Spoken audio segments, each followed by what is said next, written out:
when we think about health impacts of being on your phone for too long, we think about both mental and physical health issues. So a couple of things we do know about being on your phone too long is the first is that people don't sleep very well. And so the light from a phone truly triggers your brain to think that it's daytime. And so the normal processes we have in our brain to help us fall asleep aren't there.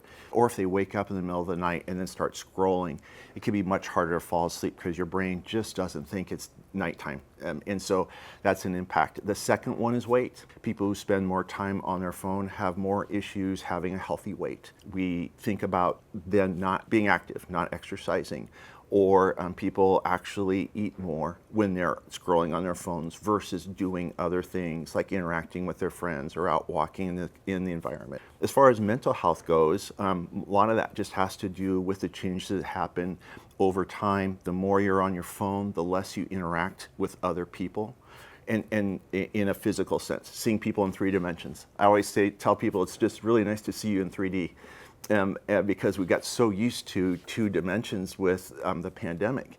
But there's something to being around people that is biologically built into us. The more we're around people, the more likely we are to be healthy over time. The final thing I'll say about the mental health is that a lot of times when people are looking at social media or looking at things on their phones, they aren't true images, they're doctored images. And so people start thinking about, why don't my insides match that person's outsides?